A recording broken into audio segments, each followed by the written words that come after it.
بہت ساری چیزیں ہماری بغیر محنت کے ہمیں ملی ہوئی ہوتی ہیں تو ہم اس کا احساس نہیں کرتے. کبھی اس جگہ کھڑے ہو کے سوچو جہاں وہ شخص کھڑا ہے جس کے پاس وہ نعمت موجود نہیں ہے. میں گاڑی میں سفر کر رہا تھا، بچہ میرے ساتھ گاڑی چلا رہا تھا، تو 2-4 دیہاتی لوگ گاڑی کے آگے وہ سڑک پہ کھڑے تھے، تو اب سمجھ نہیں آ رہی تھی کہ یہ آگے کی طرف جانا چاہ رہے ہیں کہ پیچھے کی طرف آنا چاہ رہے ہیں. تو اس بچے نے سخت لفظ کہے کہ یار حد ہو گئی ہے، لوگوں کو سڑک کراس کرنے کی بھی عقل نہیں. میں نے کہا پتر یہ مقام شکر تھا، میں نے بسوں پہ سفر کیا ہے، مجھے اس کی تکلیف کا پتہ ہے. آپ کے نیچے گاڑی ہے اور آپ کو صرف 2 منٹ رکنا ہے کہ یہ گزر جائیں اور آپ اسی پر ہی پریشان ہیں. آپ ان کو گزر جانے دیں، آپ بریک لگا لیں، یہ آگے جائیں یا پیچھے جائیں، ٹائم دیں، قدر کریں. اگر اللہ نے نعمت دی ہے اسے ذاتی حق نہ سمجھیں. ایک تو ناقدری زوال نعمت کا باعث بنتی ہے، پھر ناشکری. جب لوگ شکر نہیں نہ کرتے پھر نعمتیں چلی جاتی ہیں. لَإِن شَكَرْتُمْ لَأَزِيدَنَّكُمْ، اگر تم شکر کرو گے تو میں نعمتوں میں اضافہ کر دوں گا. اور رب فرماتا ہے وَلَا إِن كَفَرْتُمْ إِنَّ عَذَابِي لَشَدِيدٌ، اگر تم نے کفران نعمت کیا تو میرا عذاب بھی بڑا سخت ہے. تو اس عذاب کا ایک معنی یہ بھی علماء نے کیا ہے کہ وہ نعمت تم سے چلی جائے گی اگر شکر نہیں کرو. کفران نعمت کرو گے، ناشکری کرو گے، وہ نعمت رخصت ہو جائے گی. بہت سارے لوگ ہیں قدر ہی نہیں کرتے. جہاں بھی آپ ہیں، جس مقام پر بھی ہیں، جہاں بھی ہیں، آپ کا سینہ ہر وقت چوڑا ہونا چاہیے. میں اپنے دوستوں کو سمجھانے کے لیے کہا کرتا ہوں کہ میں ناز سے کہتا ہوں جس طرح کے استاد مجھے ملے ہیں دنیا میں کسی کو نہیں ملے، اور جس طرح کے ماں باپ مجھے ملے ہیں میرا خیال ہے شاید کسی کو نہ ملے ہوں. اور پھر اس کے بعد جس طرح کے دوست، شاگرد، مرید، پیار کرنے والے، کہ دیکھو نا دوستوں کو جگہ نہیں ملی، کھڑے ہیں یہاں پہ. تو میں پھر کبھی کبھی ناز سے کہا کرتا ہوں خدا جانے بلندی ہے کہ پستی، پر جہاں میں ہوں وہاں کوئی نہیں ہے. آپ جہاں ہیں، جس مقام پر ہیں، آپ کی طبیعت شکر کے اندر ڈھلی ہوئی ہو. ایک ہمارے ہاں بچہ پڑھا کرتا تھا تو اچھے کھاتے پیتے گھر کا تھا، تو ہر وقت کی لڑائی، فلانی چیز نہیں ملی، فلانی چیز نہیں ملی، ہر وقت کا رٹا. تو مدرسے میں بچے کام لگے ہوئے تھے، تو ہماری مسجد کی نا چھوٹی مسجد کی کھڑکیوں سے مدرسہ نظر آتا ہے. میں نے اسے کہا پتر وہ دیکھ ذرا کیا ہونے لگا ہے. تو مزدور نے پونا کھولا، دوپہر کا ٹائم تھا، پھر اس نے ہاتھ دھوئے، پونا کھولا، پانی رکھا، پھر وہ چھوٹا سا توڑا تھا سیمٹ والا وہ بچھا کے اس پر وہ بیٹھ گیا.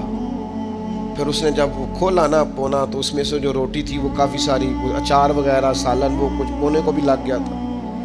پر اس نے جس شوق سے بسم اللہ پڑھی ہے نا، اور جس مزے سے روٹی کھائی ہے نا اس نے، اور پھر اسے اس کا تلفظ نہیں ٹھیک ہوگا، پر لفظ تاثیر سے بنتے ہیں، تلفظ سے نہیں.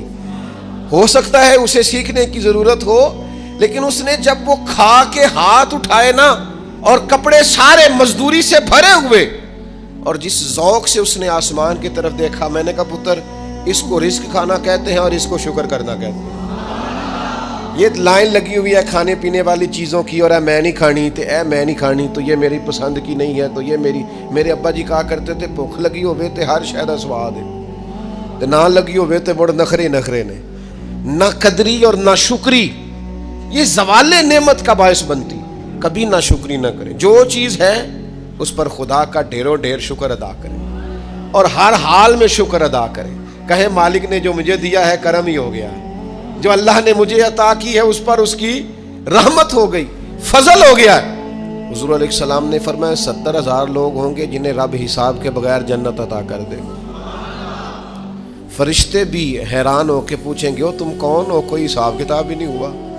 وہ کہیں گے ہم وہ ہیں جو ہر حال میں اپنے رب کا شکر ادا کرتے ہیں. درخت کو پھل لگ جائے تو ٹہنیاں جھک جاتی ہیں، اور جھکنے کا مطلب یہ ہوتا ہے کہ پھل لگا ہوا ہے. اور اگر درخت کھڑا ہو، ٹہنیاں بھی کھڑی ہوں، اکڑی ہوئی ہوں، تو اس کا مطلب یہ ہے کہ پھل کوئی نہیں. جو بندہ آپ کو جھکا ہوا ملے نا، عاجزی کرتا ملے، سمجھو پھلدار ہے. لیکن اگر تکبر نظر آئے معاذ اللہ، تو پھر اس کا معنی یہ ہے کہ اس نے اپنے آپ کو پھلدار نہیں سمجھا. قارون حضرت موسیٰ علیہ السلام کے زمانے کا مالدار ہے، لوگ رشک کرتے تھے اس کے پیسوں پر، اور ایسا مالدار کہ جس کے خزانوں کی چابیاں اونٹ اٹھایا کرتے تھے. پیسہ ہی پیسہ. حضرت موسیٰ علیہ السلام نے کہا زکوٰۃ دو، کہنے لگا اب آپ نے معاذ اللہ پیسے بھی لینے شروع کر دیے. یہ بڑا مسئلہ ہوتا ہے نا بعض لوگوں کو. تو بہت سارے لوگ اس کے آنے جانے پر رشک کرتے تھے، لیکن پھر تکبر کیا نا، اس نے نعمت پر شکر کی بجائے تکبر کیا نا، تو اللہ نے زمین کو حکم دیا، رب کریم نے اسے زمین میں مال اور خزانے سمیت دھسا دیا، زمین میں غرق ہو گیا. کیوں؟ کہ اللہ کی نعمت میں متکبر ہے. جس سے نعمتیں چلی جاتی ہیں وہ تکبر ہے. تکبر صرف ایک ذات کو زیبا ہے، متکبر صرف ایک ہے، وہ اللہ ہے. اللہ کی شان ہے کہ وہ متکبر ہے. پڑھا نا سورہ حشر میں اس کا ایک صفاتی نام یہ ہے کہ وہ، کیوں؟ اس لیے کہ اس سے بڑا ہی کوئی نہیں، سارے چھوٹے ہیں تو وہ اکبر ہے. تو ہم سے تو بڑے ہی بڑے ہیں نا، بلکہ میرے جیسے بندے سے تو سارے بڑے ہیں نا.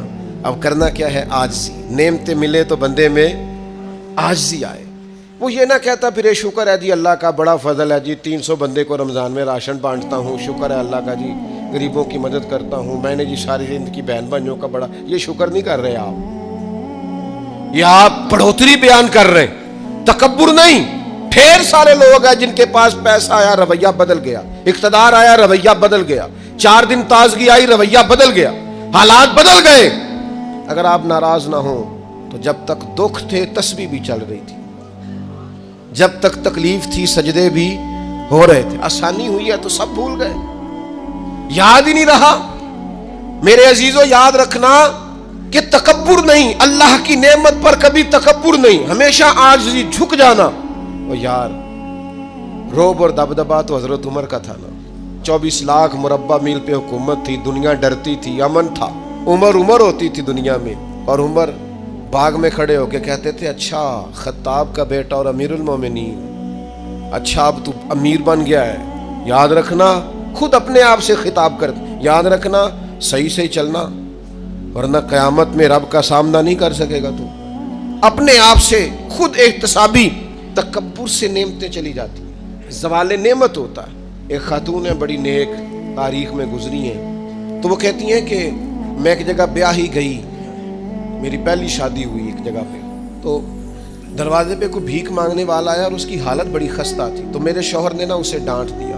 میں نے اپنے شوہر سے کہا اللہ کا ہم پر فضل ہے اور اس کی حالت بڑی پتلی ہے، لگتا ہے کئی دنوں سے روٹی نہیں کھائی، تو 4 پیسے دے دیں تو حرج کیا ہے؟ کہنے لگا قطن نہیں. میں نے منع کر دیا تو ختم ہوگی بات. تو بی بی کہتی ہے میرے پاس اپنے ذاتی پیسے بھی پڑے ہوئے تھے جو میکے کی طرف سے مجھے ملے تھے، تو ذرا میرا خامد سائڈ پہ ہوا تو میں نے نظر بچا کے نا اس فقیر کو 4 پیسے دے دیے، چونکہ زیادہ ہی اس کی حالت بگڑی ہوئی تھی. تو کہتی میں پیچھے پلٹی تو شوہر پیچھے کھڑا تھا، اس جرم میں کہ میں نے ایک فقیر کو بغیر اجازت پیسے دیے اس نے مجھے طلاق دے دی. کہتی ہے بڑی تکلیف میں تھی اور اپنے دل میں سوچتی تھی مالک میں نے تو تیرا بندہ جان کے اس کی مدد کی ہے اور مجھے یہ سزا ملی ہے. فرماتی ہیں عدت گزر گئی، میرا والد پریشان تھا، پھر ایک رشتہ آیا، میرا نکاح ہو گیا، لیکن اللہ نے مجھے اتنا اچھا شوہر دیا، اتنا نیک شوہر دیا، اتنا کمال آدمی. فَإِنَّ مَعَ الْعُسْرِ يُسْرًا إِنَّ مَعَ الْعُسْرِ يُسْرًا. مشکل کے بعد اللہ آسانی دیتا ہے. کمال شوہر اللہ نے مجھے دیا، نیک، صالح، محبت کرنے والا. فرماتی ہیں اسی طرح میں ایک دن اپنے شوہر کے ساتھ بیٹھی تھی، دروازے پہ دستک ہوئی تو میں شوق میں اٹھی، اپنے شوہر سے کہا میں دے کے آؤں فقیر کو؟ کہنے لگا جتنا مرضی دے دو. کہتے ہیں دروازے پہ گئی تو میری چیخ نکل گئی، اس لیے کہ دروازے پہ جو مانگنے آیا وہ میرا پہلا شوہر تھا. بے پرواہی ویک سجن دی جتھے کسے دی پیش نہ جاوے، انہیں مالاں والے در در رولے تے منگتے تخت بٹھاوے. وہ سجنا ہو کسے نو کارا مل دئی، کوئی کعبے ہو خالی آوے. وہ میرا پہلا شوہر دروازے کہتے وہ بھی تڑپ گیا. کل تک تکبر تھا، غرور تھا کہ ہم مالدار ہیں، ہم کسی غریب کو کیا دیں، لیکن آج یہ حال ہے کہ وہ خود دروازہ بھیک مانگ رہا تھا. نہ قدری، نہ شکری، تکبر یہ زوال نعمت کا باعث بنتا ہے. انسان کے پاس سے نعمت رخصت ہونے لگ جاتی ہے. ایک چوتھی بات جو زوال نعمت کا باعث بنتی ہے وہ یہ ہوتی ہے کہ اللہ کی نعمت کو صرف اپنا حق سمجھ لینا. اللہ نے جو ہمیں دیا ہے نا وہ سارا ہمارا نہیں ہوتا، اس میں مسکین کا بھی حق ہوتا ہے، یتیم کا بھی حق ہوتا ہے، کمزور کا بھی حق ہوتا ہے، سائل کا بھی حق ہوتا ہے. سخت جملہ ہے پر چلو کوئی بات نہیں، کبھی کبھی کڑوی گولی سے بھی فرق پڑتا ہے. بعض لوگوں کو اللہ نعمت دیتا ہے وہ سانپ بن کے بیٹھ جاتے ہیں، وہ سمجھتے ہیں ہمارا حق ہے. اور کسی کو دے کے احسان جتلاتے ہیں. میں ایک محفل میں گیا تو مجھے کہنے لگے 2 عمرے کے ٹکٹ بھی ہم نے دینے ہیں تو آپ نکال کے جائیں. میں کہا جنہوں دینے دے چپ کر کے دے دیو, یہ نہیں دیے جاتے. آپ نے اس کی فوٹو ہی بنانی ہے, کسی کو عمرہ کرا رہے ہو چپ کر کے دے دو, ختم ہو گئی بات. بچیوں کی, غریب بچیوں کی شادی کرانی ہے تو وہ ساری لائنوں میں بنا کے تصویریں بنانے کی کیا ضرورت. آپ سانپ بن کر نہ بیٹھیں. اللہ نے جو نعمت دی ہے, اور مشکات میں حدیث ہے حضور علیہ السلام نے فرمایا رب تمہیں جو رزق دیتا ہے تمہارے ضعیف اور کمزور لوگوں کی برکت سے عطا کرتا ہے. تو ان کی برکت سے تو تمہیں مل رہا ہے, اور تم تکبر کرتے جا رہے ہو, غرور کر رہے ہو, اور تم کہتے ہو نہیں یہ میرا حق تھا. حق نہیں تھا بھائی, خدا نے اپنے فضل سے عطا کیا. اچھا پھر کچھ بندے بھول ہی جاتے ہیں, گاؤں سے آ کر پڑھنے والے بھول ہی گئے کہ کس کی ماں نے کتنا زیور بیچا. وہ جدی پشتی امیر بن جاتے, وہ کہتے ہو نہیں جی اللہ دا فضل ہے جی, دادا جی دی بھی بڑی گل سی. بھئی دادا جی دی گل صرف زمین نال ہوندی ہے, ویسے آپ ایک اچھا انسان کا جھوٹ کیوں بولتے ہیں. صحیح بخاری میں حضرت ابو ہریرہ رضی اللہ تعالیٰ عنہ سے حدیث مروی ہے, بڑی مشہور ہے. نبی پاک علیہ السلام نے خود ایک قصہ بیان فرمایا بنی اسرائیل کا. حضور فرمانے لگے 3 شخص تھے, ایک کوڑ کے مرض میں مبتلا تھا, کوڑا تھا, ایک گنجا تھا, ایک نابینا تھا, ہر وقت پریشان رہتے تھے. میرے رب نے ان کو آزمانے کا فیصلہ کیا. دیکھو اللہ کے آزمانے کا طریقہ کیا ہے. ایک فرشتہ انسانی شکل میں آیا, سب سے پہلے جس کو کوڑ کا مرض تھا اس کے پاس آیا. حضور سید عالم صلی اللہ تعالی علیہ وسلم بیان فرماتے ہیں اس نے آ کے اس سے کہا کیا چاہتے ہو. اس نے کہا یار مجھے کوڑ کا مرض ہے, لوگ مجھ سے نفرت کرتے ہیں, گھن کرتے ہیں, کاش میری کھال ٹھیک ہو جائے, جلد ٹھیک ہو جائے, بیماری چلی جائے. تو فرشتے نے ہاتھ پھیرا, اللہ نے شفا عطا کر دی. شفا کس نے دی؟ ہاتھ کس نے پھیرا؟ کوئی عرض نہیں, اگر کسی وقت کوئی بزرگ دم کر دے, ہاتھ پھیر دے تو شفا اللہ ہی دیتا ہے. بخاری میں موجود ہے جو روایت درس کر رہا ہوں. فرشتے نے ہاتھ پھیرا, اللہ نے. اب فرشتہ اس سے پوچھتا ہے پسند کیا ہے, مال کون سا پسند ہے. کہنے لگا اونٹ بڑے پسند ہے. تو فرشتے نے ایک حاملہ اونٹنی اسے دی اور برکت کی دعا بھی دی. اب فرشتہ آیا گنجے کے پاس, جناب کیا چاہتے ہیں. اس نے کہا میں گنجا ہوں, سر پہ بال نہیں ہے, اس کی وجہ سے چہرے پہ کوئی حسن بھی نہیں ہے, لوگ گھن کرتے ہیں, کبھی میرے بال آ جائے نا. فرشتے نے ہاتھ پھیرا, بال اللہ نے عطا کیے, اس کو شفا ہو گئی. اب فرشتے نے اس سے کہا کہ مال کون سا پسند ہے. کہنے لگا گائے بڑی پسند ہے. فرشتے نے اس کو ایک حاملہ گائے دی اور برکت کی دعا بھی دی. اب فرشتہ اندھے کے پاس آیا, کیا چاہتے ہو. اس نے کہا رب نے بڑی سونی کائنات بنائی ہے پر میں دیکھ نہیں سکتا, کبھی آنکھیں مل جائیں نا تو ساری رونقیں ہی بحال ہو جائیں. فرشتے نے ہاتھ پھیرا, شفا. یاد رہے گا مسئلہ, یہ اتنا سا مسئلہ جس میں لوگ بڑی جلدی اڑ جاتے ہیں. فرشتے نے آنکھوں پہ ہاتھ پھیرا اور اللہ نے شفا عطا کر دی. فرشتے نے کہا پسند کیا ہے. کہا بکریاں بڑی پسند ہے. ایک حاملہ بکری بھی دے دی اور دعا بھی کر دی. اب وہ جس کو اونٹنی دی تھی حاملہ, اس کی حضور فرماتے ہیں پوری وادی اونٹوں کی بھر گئی, اور جس کو گائے دی تھی اس کی پوری وادی گائیوں سے بھر گئی, اور جس کو بکری دی تھی پوری وادی ریوڑوں کے ریوڑ بکریوں کے تیار ہو گئے. اب رب نے فیصلہ کیا آزمائش کرنے کا. میں نے بہت پہلے کہا تھا, بات پھر دہراتا ہوں, زوال امتحان نہیں ہوتا, عروج امتحان ہوتا ہے. اصل تو آپ کا پتہ عروج کے دنوں میں چلتا ہے. اللہ نے فرشتہ بھیجا, وہی انسانی شکل میں سب سے پہلے اس کوڑ کے مرض والے کے پاس آیا. کہا یار میں مسافر ہوں, کہیں سفر پہ جانا تھا, تو اللہ کی مدد آپ کا تعاون درکار ہوا تو سفر ہو سکتا ہے, ایک اونٹ مجھے چاہیے. تو اس نے وہی بات کی جو کئی امیر لوگ کرتے ہیں, یہ صحیح بخاری میں موجود. کہنے لگا یار میرے ذمے تو حقوق ہی بڑے ہیں. سادہ ترجمہ کریے, میرے تے خرچے ہی بڑے نے جی. تو انہوں کی دسی, ادھر بھی جا رہا ہے, ادھر بھی, اے بھی آسمان میں تمے ہے, اے بھی میں, اتنے خرچے ہیں میرے, یہ بھی کرنا ہے, وہاں بھی کرنا ہے. اس نے وہی بات سنائی. تو وہ فرشتہ کہنے لگا تو پہلے ایک کوڑی نہیں تھا, تو ناراض ہو گیا. کہنے لگا میں تو جدی پشتی رئیس اعظم ہوں, باپ دادا کی جائیداد ہے ساری جو مجھے ملی ہوئی. اس نے کہا اگر تو جھوٹا ہے نا تو اللہ کرے اسی طرح کا ہو جائے جس طرح کا پہلے تھا۔ اب وہ آیا گنجے کے پاس، اس سے کہا مسافر ہوں، سفر پہ جانا ہے، اللہ مدد کرے، آپ تعاون کریں تو سفر آسان ہو سکتا ہے، مجھے ایک گائے چاہیے، اگر آپ دے دیں۔ تو وہ کہنے لگا میرے تو ذمہ حقوق ہی بڑے ہیں۔ اس نے کہا یار تو پہلے گنجا نہیں تھا، بیمار نہیں تھا، کچھ بھی نہیں تھا، بھوک تھی۔ کہنے لگا خبردار، میں تو جدی پشتی رئیس آدم ہوں، باپ دادا سے امیر ہوں۔ اس نے کہا اچھا اگر تو جھوٹا ہے تو ویسا ہی ہو جائے جیسا پہلے۔ اب وہ آیا نابینا کے پاس، اس نے آ کے کہا مسافر ہوں، سفر پہ جانا ہے، اللہ مدد کرے، آپ تعاون کریں تو سفر آسان ہوگا، مجھے ایک بکری چاہیے اللہ کے نام پر۔ تو وہ اندھا کہنے لگا رب کے نام پر تو نے لینی ہے تو ایک کیوں لیتا ہے، جتنی چاہیے لے لے۔ اور میں تو پہلے اندھا تھا،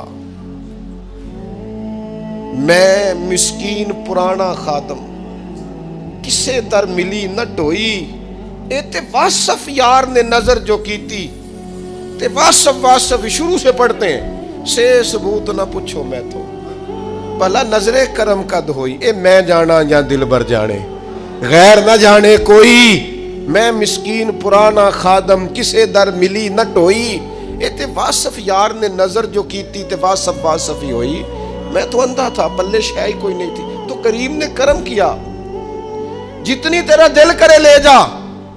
تو فرشتہ کہنے لگا امتحان کے لیے آیا تھا، ایک کی بھی ضرورت نہیں، لیکن تیرے دو دوست امتحان میں ناکام ہوئے ہیں، رب ان سے ناراض ہو گیا، تو کامیاب ہوا ہے اور اللہ تجھ سے راضی ہو گیا ہے۔